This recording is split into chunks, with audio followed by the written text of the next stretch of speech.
Double-blind studies are a gold standard in psychological research, minimizing biases and ensuring the reliability of experimental outcomes. These studies are designed so that neither the participants nor the experimenters know who is receiving a specific treatment.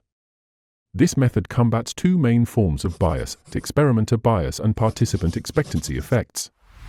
In psychology, experimenter bias occurs when researchers inadvertently influence participants or interpret data in a way that supports their hypothesis.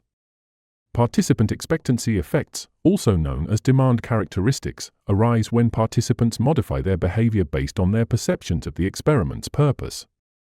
A double-blind design eliminates these influences by maintaining impartiality throughout the research process. A classic example of double-blind study is the placebo-controlled trial in clinical psychology, where one group receives a treatment while another receives a placebo. For instance, in testing the efficacy of antidepressants, a double-blind approach ensures that neither the participants nor the administering researchers know who receives the medication and who receives the placebo. This method enables the evaluation of the treatment's effects independent of psychological expectations. The effectiveness of double-blind studies is particularly evident in addressing the placebo effect. This phenomenon occurs when participants experience improvement solely due to their belief in the treatment's efficacy, rather than the treatment itself. By keeping participants unaware of their group allocation, researchers can distinguish true treatment effects from placebo-induced changes. Double-blind studies are not limited to clinical trials, they are also crucial in cognitive psychology and behavioral research.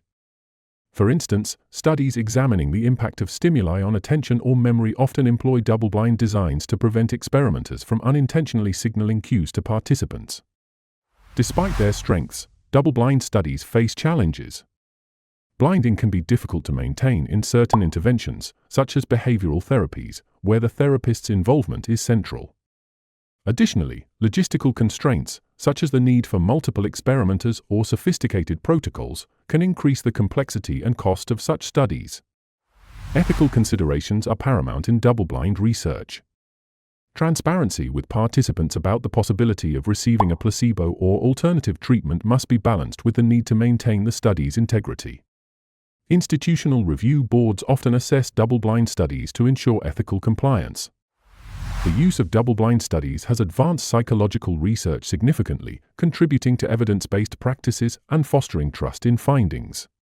Whether in drug trials, cognitive experiments, or behavioral interventions, this methodology remains a cornerstone of rigorous scientific inquiry, ensuring that conclusions are drawn from unbiased and well-controlled data.